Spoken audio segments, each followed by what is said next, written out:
দেখিতে পারলাম না। মদিনা যাওয়া আমাদের অনেকের আশা, কিন্তু অর্থ নাই, সম্বল নাই। মদিনা কি করে যাব? কবি সুন্দর ভাষায় লিখছেন, মদিনা নাম কত মধু,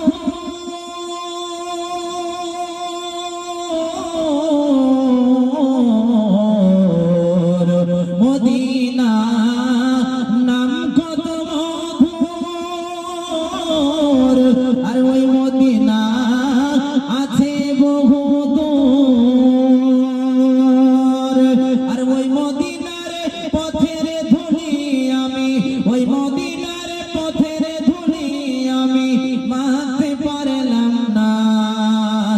মদিনা যাইতে পারলাম না, মদিনা দেখিতে পারলাম না, মদিনা যাইতে পারলাম না, মদিনা দেখিতে পারলাম না,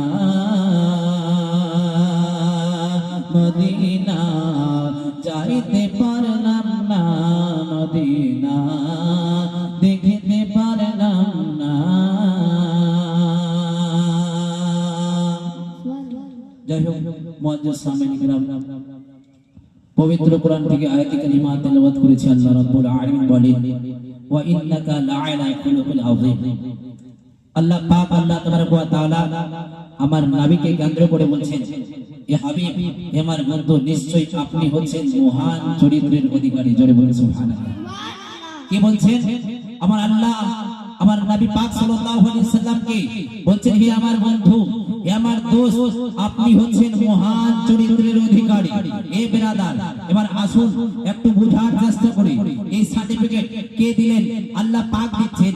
আল্লাহ পাক নিজের বন্ধুকে সার্টিফিকেট দিচ্ছেন, হে বন্ধু, আপনি হচ্ছেন পৃথিবীর মধ্যে মহান চরিত্রের অধিকারী। দুনিয়ার কোন মৌলবি এই সার্টিফিকেট দিচ্ছেন না, দুনিয়ার কোন মুফতি সাহেব এই সার্টিফিকেট দিচ্ছেন না, দুনিয়ার কোন পীর সাহেব এই সার্টিফিকেট দিচ্ছেন না, দুনিয়ার কোন প্রফেসর এই সার্টিফিকেট দিচ্ছেন না, দুনিয়ার কোন মাস্টার এই সার্টিফিকেট দিচ্ছেন না, দুনিয়ার কোন ডাক্তার এই সার্টিফিকেট দিচ্ছেন না, দুনিয়ার কোন আপনার মেম্বার প্রধান এই সার্টিফিকেট দিচ্ছেন না। স্বয়ং খালিকে কায়নাত রব্বে কায়নাত আমার নবীকে কেন্দ্র করে, আমার নবীকে উদ্দেশ্য করে, তিনার বন্ধুকে উদ্দেশ্য করে আল্লাহ পাক আল্লাহ তাবারক ওয়া তাআলা পবিত্র কোরআনে বলছেন, ইন্নাকা লাআলা খুলুকিল আযীম। হে আমার হাবিব, হে আমার বন্ধু, আপনি নিশ্চয়ই হচ্ছেন মহান চরিত্রের অধিকারী। জোরে বলুন সুবহানাল্লাহ। আল্লাহ পাক আল্লাহ তাবারক ওয়া তাআলা বলেন, হাবিব, আপনি হচ্ছেন মহান চরিত্রের অধিকারী। হে ব্রাদার, এবারে একটু আগে যাই। মুআজ্জাজ সামিন কিরাম, আমরা সবাই প্রায় আমাদের কাছে এখন সবার কাছে বড় Android mobile, 4G 5G mobile. এই ব্রাদার ইসলামিয়া প্রত্যেক মোবাইলে গুগল আপনার অ্যাপ রয়েছে।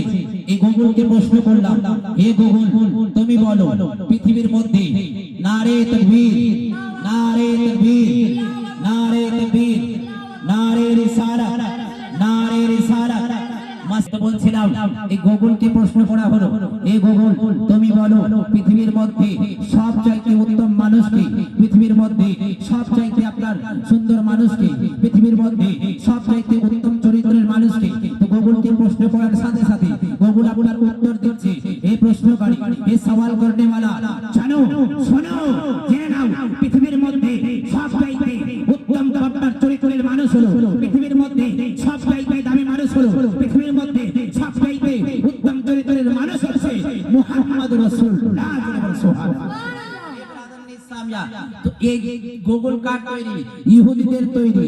গুগল হচ্ছে খ্রিস্টানদের তৈরি। গুগল হচ্ছে বেধর্মীদের তৈরি। গুগল হচ্ছে অমুসলিমদের তৈরি করা। গুগল সে আপনার প্রমাণ দিচ্ছে, সে আপনার ব্যাপার বলে দিচ্ছে যে পৃথিবীর মধ্যে সবচাইতে উত্তম মানুষ হচ্ছে মুহাম্মদ রাসূলুল্লাহ। সুবহানাল্লাহ। গুগল কিন্তু নিজের আপনার ধর্মগুরুর নাম বলেনি। গুগল বলেনি যে পৃথিবীর মধ্যে সবচাইতে উত্তম মানুষ হচ্ছে শ্রীরাম, পৃথিবীর মধ্যে সবচাইতে উত্তম মানুষ হচ্ছে যীশু খ্রিস্ট।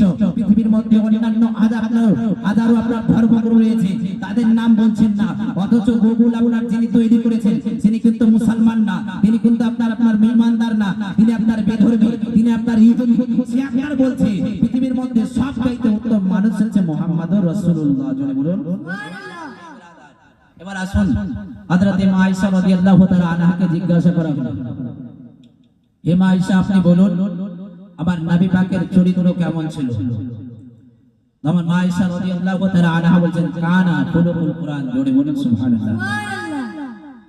হযরতে মা আয়েশা সিদ্দিকা রাদিয়াল্লাহু তাআলা আনহাকে জিজ্ঞাসা করা হলো, ও মা আয়েশা, আপনি বলুন আমার মুস্তাফার চরিত্র কেমন ছিল?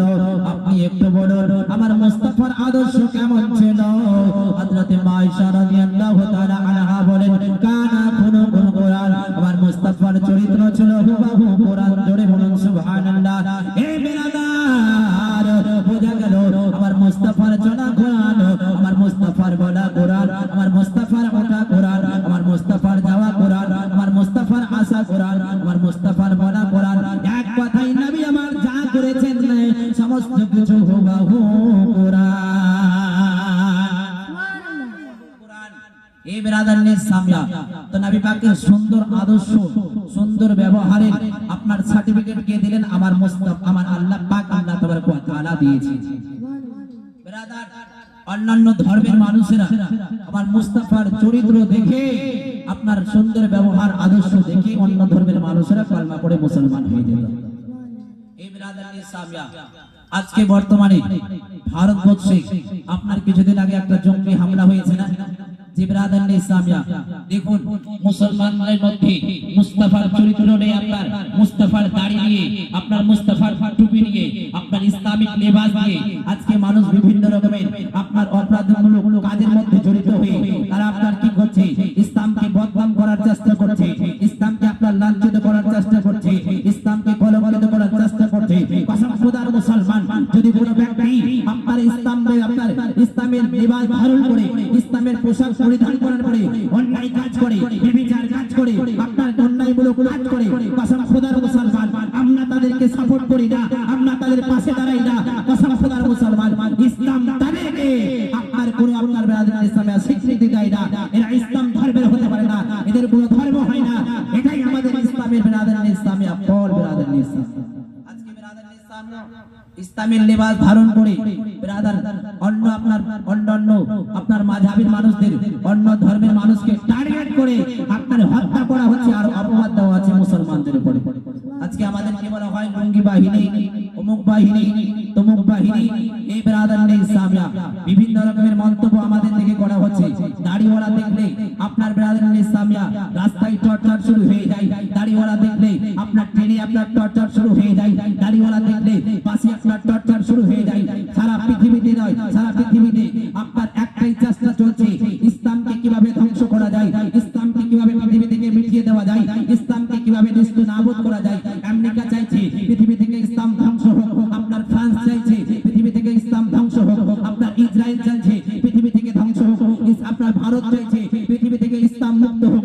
এই বিরাদারনি ইসলামিয়া নাদান তারা জানে না ইসলাম হচ্ছে সমুদ্রের নাই, ইসলাম হচ্ছে সমুদ্রের মতো, যে মতো আপনার সমুদ্র থেকে পানি ছেদ করে, পানি আপনার মেশিন লাগিয়ে, আপনার বিভিন্ন রকমের আসবাব যন্ত্রপাতি লাগিয়ে সমুদ্র থেকে পানি বের করা সম্ভব নয়। পৃথিবী থেকে কিয়ামত পর্যন্ত ইসলামকে বের করা আর সম্ভব নয়। বিরাদারনি ইসলামে ইসলামকে বের করা, ইসলামকে ধ্বংস করা, ইসলামকে আপনার বিরাদারনি ইসলামে নিস্তেনাবুদ করা এত সম্ভব নয়। বিরাদারনি এই বিরাদার, নবী পাকের সবচাইতে বড় দুশমন আবু জেহেল।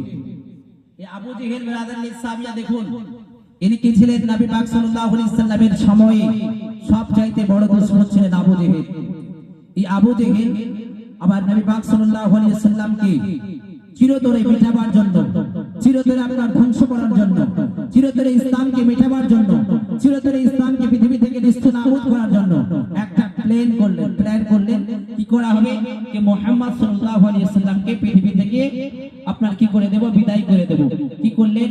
সমস্ত সাথী বন্ধুদের নিয়ে আবু জেহেল একটা বিরাদার গর্ত খুললেন। নবী আমার যে রাস্তা দিয়ে যাবেন ওই রাস্তার মধ্যে আবু জেহেল একটা গর্ত খুলে দিলেন। খুলে দেওয়ার পরে ওই গর্তকে পাতা, বিভিন্ন রকমের আপনার জঙ্গল দিয়ে, বিভিন্ন রকমের আপনার জিনিসপত্র দিয়ে আপনার ঢেকে দিলেন। বলে এই রাস্তা দিয়ে মুহাম্মদ যাবে আর এর গর্তের মধ্যে পড়ে যাবে, টের পাবে না। যেমনি ভাবে পড়ে যাবে নিজের সাথী বন্ধুদের বলেন, হে আমার সাথী বন্ধুরা, তোমরা আশেপাশে লুকিয়ে থাকবে, যেমনি ভাবে মুহাম্মদ এই গর্তে পড়ে যাবে তোমরা হামলা করে দেবে। এই বেরাদার, আমার নবীকে কেন্দ্র করে আবু জেহেল এবার গর্ত করেছে। বাবা আপনার সিদ্ধান্ত নিয়েছে আবু জেহেল মুহাম্মদ সাল্লাল্লাহু আলাইহি ওয়াসাল্লামকে, আব্দুল্লাহর বেটা মুহাম্মদকে, আমার ভাতিজা থেকে, আমার ভাতিজাকে পৃথিবী থেকে বিদায় করে দেব, পৃথিবী থেকে সরিয়ে দেব। কি করব না, কেননা এ যদি দুনিয়ায় বেশি দিন থাকে নিজের ধর্মের প্রচার করবে, আমাদের বাপ দাদার ধর্মকে ছাড়িয়ে দেবে, আপনার ইসলামের প্রচার বেশি বেশি করে করবে। এই জন্য কি করা হোক, মুহাম্মদকে পৃথিবী থেকে বিদায় করে দেওয়া হোক। এ বেরাদার, প্ল্যান করা হলো। মাফিক বেরাদার, এবার গর্ত খোঁড়া হয়েছে। গর্ত খোঁড়ার পরে গর্তকে পাতা দিয়ে, গর্তকে ঘাস দিয়ে আপনার ঢেকে দেওয়া হয়েছে। এবার তারা লক্ষ্য করে রয়েছে, টার্গেট করে রয়েছে, কখন মুহাম্মদ সাল্লাল্লাহু আলাইহি ওয়াসাল্লাম এই গর্ত দিয়ে আসবে, এই রাস্তা দিয়ে আসবে, গর্তে যেমনি ভাবে পড়ে যাবে, আমরা গর্তে পড়ার সাথে সাথে আপনারা হামলা করে দেব, হামলা করে দেব। এই ব্রাদার, এবার আমার নবী আসছেন, আস্তে আস্তে করে এগোচ্ছেন। এক রাওয়ায়াতের মধ্যে পাওয়া যায় আমার নবী কি করলেন, আল্লাহ পাক আল্লাহ তাবারক ওয়া তাআলার থেকে ওহী নাযিল হলো। ওহী নাযিল হলো, আমার নবীকে জানিয়ে দিলেন, হাবিব আবু জেহেল আপনাকে মারার জন্য গর্ত করে রেখেছে। বন্ধুগণ, আপনি এই রাস্তা দিয়ে যাবেন না, যাবেন না, কেননা আবু জেহেল আপনাকে চিরতরে বিদায় করার জন্য গর্ত করে রেখেছে। আর অন্য রাওয়ায়াতে আছে নবী আমার যেমনি ভাবে ওই গর্তের ধারে কাছে এলেন, গর্তের কাছে এলেন, গর্তখানা আপনার বন্ধ হয়ে যায়, নবী আমার রাস্তা পার হয়ে যায়। যেমনি ভাবে রাস্তা পার হয়েছে আবু জেহেলকে ছাইরে, গর্তটা এত মজবুত করে গভীর ভাবে খোঁড়া হয়েছে, গর্ত মুহাম্মদ পার হলো কি করে, যাই তো দেখি গর্তটা একটু চেক করি, গর্তটা কি কোনো ত্রুটি ছিল, কোনো ভুল ছিল। যেমনি ভাবে আবু জেহেল দেখতে গেছে, এই বেরাদার, ভুলবশত আবু জেহেল নিজে ওই গর্তের মধ্যে পড়ে গেছে। জোরে বলে বেরাদার, গর্তের মধ্যে পড়ে গেছে। এই বেরাদার, আমরা একটা কথা বলি না, যদি অন্য কারোর জন্য কবর খোঁড়া হয় তো এই কবরে আমরা নিজেই পড়ে যাব। তো এমতো আবু জেহেল আমার মুস্তাফার জন্য গর্ত খুঁড়েছিলেন, তো গর্তের মধ্যে নিজে পড়ে গেছেন। এমতো অবস্থায় এই বেরাদার আলাইহিস সালাম এবার তার সাথী বন্ধুদের চিৎকার করে বলছে, বাঁচাও বাঁচাও বাঁচাও বাঁচাও। এই বেরাদার, তার সাথী বন্ধুরা, আবু জেহেলের সাথী বন্ধুরা দৌড়ে এসে বলছে, হুজুর আপনাকে বাঁচাতে হবে। হাত বাড়াচ্ছেন, হাত দিয়ে আপনার আবু জেহেল পর্যন্ত হাত পৌঁছায় না। এবার বলে হাত দিয়ে কাজ হবে না, রশি লাগাও, রশি দিয়ে আমাকে তোলো। আপনার বেরাদার আলাইহিস সালাম বড় বড় লম্বা লম্বা রশি লাগানো হলো, আপনার মিটারে মিটারে ফিটে ফিটে ছয়ে ছয়ে আপনার বড় বড় রশি আপনার লাগানো হলো। কেন? আবু জেহেলকে তুলতে হবে। আপনার সমস্ত চেষ্টা আপনার বিফল হয়ে গেল, ব্যর্থ হয়ে গেল। আবু জেহেলকে আপনার কেউ তুলতে পারছে না। যত আপনার রশি আপনার ভিতরে যাচ্ছে, যত রশি বড় বড় হচ্ছে, আবু জেহেল থেকে আপনার গর্ত আপনার বাড়তে আছে। সুবহানাল্লাহ, সুবহানাল্লাহ। গর্ত আপনার বাড়তে আছে, রশি যত বড় বড় হচ্ছে গর্ত তত বাড়তে আছে, রশি যত বড় বড় হচ্ছে গর্ত তত বাড়তে আছে। এমতো অবস্থায় আবু জেহেল বলছে, সাথী বন্ধুরা তোমাদের দ্বারাই হবে না, তোমরা পারবে না, যাও আমার ভাতিজা মুহাম্মদকে ডেকে নিয়ে আসো। কেননা আমার ভাতিজা হচ্ছে দয়ার সাগর, আমার ভাতিজা হচ্ছে মায়ার সাগর, আমার ভাতিজা হচ্ছে রাহমাতাল লিল আলামিন। যাও আমার ভাতিজাকে নিয়ে আসো। যদি আমার ভাতিজা এখন জায়গায় এসে আপনার আমাকে ক্ষমা করে দিয়ে হাত বাড়িয়ে তুলে দেয়, তো পৃথিবীর কোন শক্তি আমাকে তুলতে পারবে না। আমার ভাতিজা মুহাম্মদ ছাড়া এই গর্ত থেকে আমাকে কেউ তুলতে পারবে না। জোরে বলে সুবহানাল্লাহ, সুবহানাল্লাহ। আবু জেহেল বলছে, সাথী বন্ধুরা তোমাদের দ্বারাই হবে না, তোমাদের দ্বারাই হবে না, যাও যাও যাও আমার ভাতিজা মুহাম্মাদের কাছে যাও। আমার ভাতিজাকে গিয়ে বলবে, ও মুহাম্মদ সাল্লাল্লাহু আলাইহি ওয়াসাল্লাম আপনার চাচা গর্তের মধ্যে পড়ে গেছে, আপনাকে তোলার জন্য আহ্বান করেছে, আপনাকে তোলার জন্য ডেকেছে, আপনি চলুন আর গর্ত থেকে আবু জেহেলকে তুলে আনি। চলুন আপনি গর্ত থেকে আবু জেহেলকে তুলে নেবেন। আমার নবী আসলেন, আসার পরে বলছে, চাচা গর্ত থেকে তোমাকে তুলে নেব, কিন্তু শর্ত একটা। বলে কি শর্ত? বলে চাচা কলমা পড়তে হবে। বলে ভাতিজা আগে তোলো, কলমা পড়বো পরে তোলো, আগে কলমা পড়বো তলে। বলে চাচা তুলতে পারি, যদি কলমা আপনি পড়েন তাহলে আমি তুলবো, যদি কলমা আপনি না পড়েন তাহলে আমি তুলবো না। বলে ভাতিজা আগে গর্ত থেকে তোলো, পরে কলমা পড়বো। এ বেরাদার, এবার আমার নবী যেমনি ভাবে হাত মোবারক বাড়িয়ে দিলেন, যেখানে আপনার বড় বড় লম্বা লম্বা রশি আপনার কাজ হয়নি, যেখানে সমস্ত সাথী বন্ধুরা আপনার আবু জেহেলের সাথী বন্ধুরা কাজ করতে পারেনি, আমার মুস্তাফা শুধু হাত মোবারক খানা বাড়িয়ে দিলেন। যেমনি ভাবে বাবা হাত বাড়িয়ে দেওয়া, আমার মুস্তাফা হাত দিয়ে টেনে আবু জেহেলকে গর্ত থেকে বের করে নিলেন। হাত দ্বারাই মুস্তাফা যা পারেন, পৃথিবীর কোন শক্তি তা পারে না।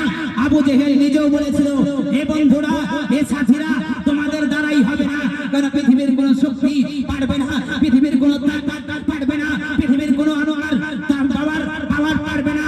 যাও আমার ভাতিজাকে ডেকে নিয়ে আসো, আমার ভাতিজা না আসা পর্যন্ত গর্ত থেকে পৃথিবীর কোন পাওয়ার তুলতে পারবে না। জোরে বলুন সুবহানাল্লাহ। আমার মুস্তাফা শুধু হাত মোবারক বাড়িয়ে দিলেন, সঙ্গে সঙ্গে আবু জেহেলকে টেনে আপনার বাইরে বের করে নিয়ে আসলেন। আমার মুস্তাফা বলছে, চাচা এবার কলমা পড়েন, এবার কলমা পড়েন। এবার আবু জেহেল বলছে, ভাতিজা তুমি এত বড় জাদুঘর আমার জানা ছিল না, আস্তাগফিরুল্লাহ।